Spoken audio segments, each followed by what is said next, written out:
Halo, perkenalkan nama saya Sekali Manopo, NIM saya 274201005. Saya berasal dari Fakultas Hukum UNPI Manado. Saya kelas A120. Baik, di saat ini saya akan menjelaskan tentang kasus tindak pidana narkoba. Kasus penyalahgunaan narkoba terus terjadi di Indonesia. Narkoba terus menghantui siapapun, tidak pandang usia dan kalangan tertentu, termasuk kalangan entertainment. Sepanjang tahun 2020, tercatat lebih kurang terdapat 18 pesohor terjerat kasus penyalahgunaan narkoba. Tuntutan pekerjaan yang mengharuskan tampil sempurna di depan layar, serta kehidupannya yang selalu menjadi sorotan publik, menjadi beban yang membuat pesohor mengalami stres akibat tekanan tinggi, kelelahan karena jam kerja yang padat, serta kurangnya percaya diri yang menimpa dan membuat pekerjaan terganggu. Sanksi bagi penyalahgunaan narkoba. Narkoba merupakan zat atau obat yang berasal dari tanaman atau bukan tanaman, baik sintesis maupun semi-sintesis, yang dapat menyebabkan penurunan atau perubahan kesadaran, hilangnya rasa, mengurangi sampai menghilangkan rasa nyeri, dan dapat menimbulkan ketergantungan.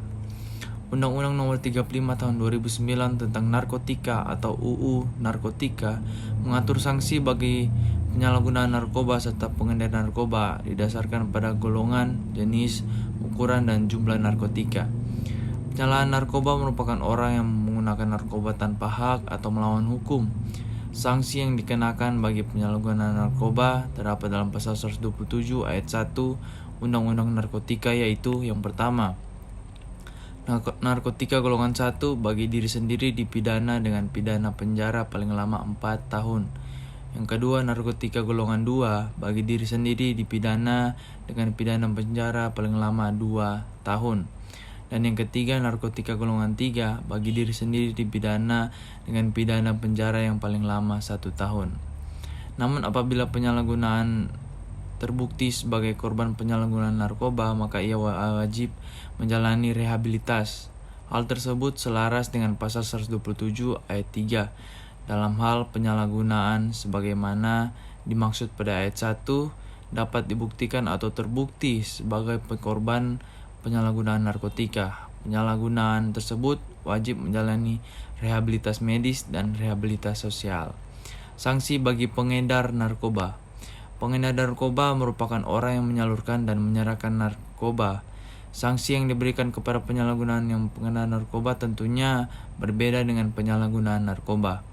Hal tersebut tertera dalam pasal 111 sampai dengan 126 Undang-Undang Narkotika. Yang pertama, sanksi bagi pengedar narkoba golongan 1 tertera dalam pasal 111 sampai dengan 116 Undang-Undang Narkotika.